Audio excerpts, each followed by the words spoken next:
दोस्तों, नगमा जिसकी शादी को हुए सिर्फ 6 महीना हो रहा था। नगमा जिसकी उम्र 21 वर्ष रहती है।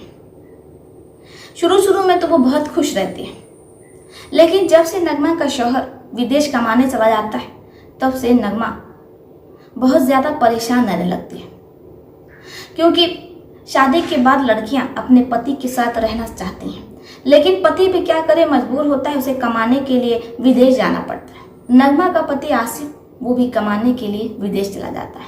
आज सरिता ससुराल में बिल्कुल अकेले पड़ जाती है। सरिता के एक देवर रहता है, वो भी बॉम्बे में रह करके एक कंपनी में काम करता है।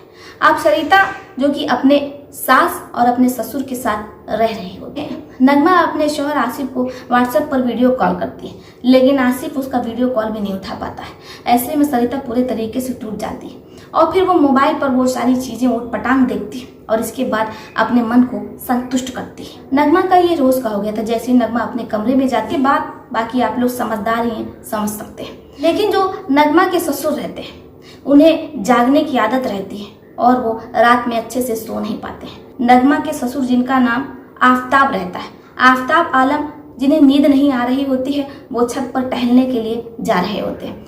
तभी उन्हें अपनी बहू के कमरे से बड़ी ही अजीब आवाज़ आ रही होती है। बाद जो आफताब आलम रहते हैं वो नगमा के कमरे के पास जाते हैं, लेकिन चूंकि दरवाज़ा बंद रहता है इसलिए वो कुछ देख नहीं पाते हैं। बाहर खड़े होकर के वो सब कुछ सुन रहे होते हैं। बाद जो आफताब आलम रहते हैं वो बड़ी ही खामोशी से छत पर चले जाते हैं। जैसी सुबह होती है तो आफताब आलम ना नगमा से पूछते हैं और ना ही ये बात वो अपनी पत्नी को बताते हैं और ना बेटे को बताते हैं।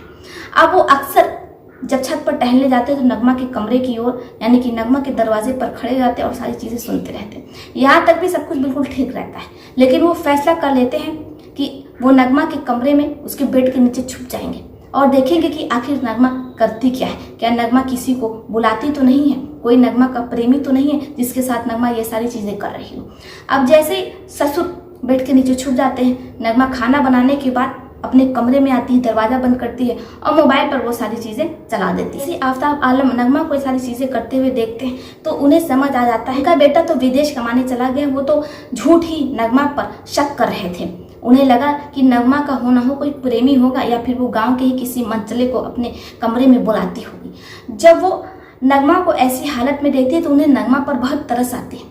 इसके बाद वो बेड से निकलते हैं। आफताब आलम को देखती है तो वो बहुत ज़्यादा शर्मिंदा होती है, लेकिन जो आफताब आलम रहते हैं वो नगमा से कहते हैं कि देखो, तुम्हें शर्मिंदा होने की कोई ज़रूरत नहीं, मैं तुम्हारे बारे में किसी को कुछ नहीं बताऊंगा, लेकिन उसके लिए तुम्हें मेरा साथ देना होगा।